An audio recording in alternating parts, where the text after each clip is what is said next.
दर्शन कहता है कि जीवात्मा और परमात्मा के बीच में दो प्रकार के पर्दे हैं। ध्यान से सुनना, दो प्रकार के आवरण, दो प्रकार के पर्दे।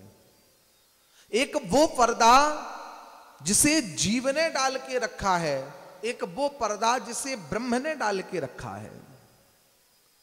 जीव ने जिस पर्दे को डाल के रखा है उस पर्दे का नाम है अविद्या, और ब्रह्म ने जिस पर्दे को डाल के रखा है उस पर्दे का नाम है माया। भगवान कहते हैं ना, देवी हेसा गुणमयी मम माया दुरत्यया। मेरी माया बड़ी दुरत्ययी है, बड़ी जटिल है। वो पर्दा, उसे माया कहा गया है, माया। दूसरा अविद्या, जीव ने जो डाल रखा। ये दो पर्दे हैं। इसे और सरल करते हैं महाराज। एक बार किसी नई नवेली बहू, दुल्हन, वो अपने परिजनों के साथ में, परिवार वालों के साथ में अपने किसी कुलदेव के मंदिर में दर्शन के लिए गई। और जब दर्शन के लिए गई ना, तो भगवान का दर्शन नहीं हो रहा। क्यों? क्योंकि भगवान के गर्भगृह के सामने पर्दा पड़ा है, प्रसाद आदि की सेवा हो रही है। तो पर्दा गर्भगृह में, मंदिर में पड़ा हुआ है। एक पर्दा भगवान ने डाल रखा और एक पर्दा उस नई नवेली दुल्हन ने डाल के रखा है। भगवान ने जिस पर्दे को डाल के रखा उस पर्दे का नाम है पट, और दुल्हन ने जिस पर्दे को डाल के रखा है उस पर्दे का नाम है घूंघट। दो पर्दे। भगवान की प्रसादी सेवा हुई ना, तो भगवान के सेवादारों ने, भगवान के पुजारियों ने उस पर्दे को हटा दिया। सबको दर्शन होने लगे भगवान के, लेकिन अभी भी उस नव नवेली दुल्हन को दर्शन नहीं हो रहे हैं। क्यों? घूंघट पड़ा है।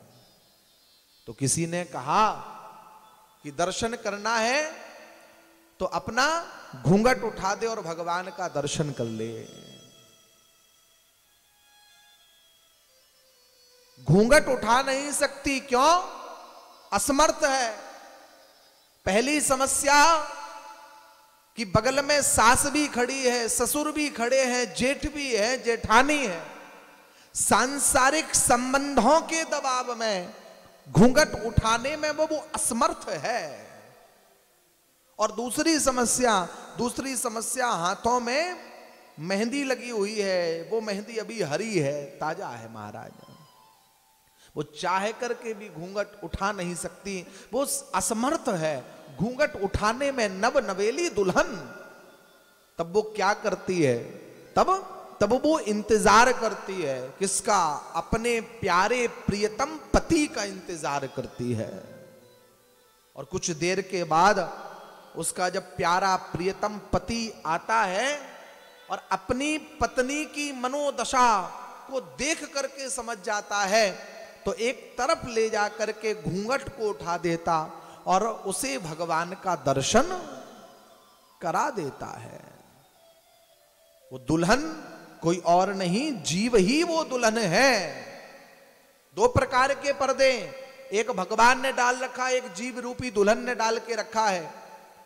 भगवान के सामने जो पर्दा पड़ा है माया का, भगवान के चरित्र ने, भगवान की कथा ने, भगवान के सेवादारों ने उस पर्दे को हटा दिया, लेकिन अभी भी उस जीव रूपी दुल्हन को भगवान का दर्शन नहीं हो रहा। किसी ने कहा पर्दा उठा ले, दर्शन कर ले। नहीं उठा सकता ये जीव। क्यों? सांसारिक लोक मर्यादा के कारण से। लोग क्या कहेंगे? अहो, वास्तव में इस जीवात्मा को संसार में इतनी लज्जा कहीं और नहीं आती जितनी लज्जा भगवान के दरबार में आती है। अगर कहीं कथा चल रही हो, कहीं संकीर्तन चल रहा हो, और अगर हमें ताली भी बजाना पड़े, तो सबसे पहले हम ये देखते हैं बगल वाला बजा रहा या नहीं बजा रहा। अगर बगल वाला ताली नहीं बजा रहा तो हमारी हिम्मत नहीं कि हम ताली बजा जाए महाराज।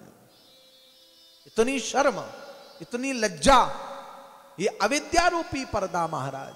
ओहो, लोक मर्यादा, लोक लज्जा, इसके बाद हाथों में मेहंदी, काहे की? काम की, द्वेष की, राग की, तृष्णा की, वासना की, सांसारिक विकारों की मेहंदी के कारण हाथ भी असमर्थ है, लोक मर्यादा के कारण से मन भी असमर्थ है। तब ये जीव क्या करता है? तब ये जीव इंतजार करता है किसका? अपने प्यारे प्रियतम। और अध्यात्म के जगत में मात्र एक ही प्रियतम है, वो है सतगुरु। और जब सतगुरु पधारता है, जीव के सामने पड़े हुए अविद्या रूपी पर्दे को उठा देता है और उसे भगवान का दर्शन करा देता। इसी लीला का नाम है आवरण भंग लीला, पर्दा। शास्त्र संकेत करता, कृष्णम वंदे जगत गुरुम, श्री गोविंद से बढ़कर के महाराज पर्दा उठा दिया महाराज, दीदार करा दिया।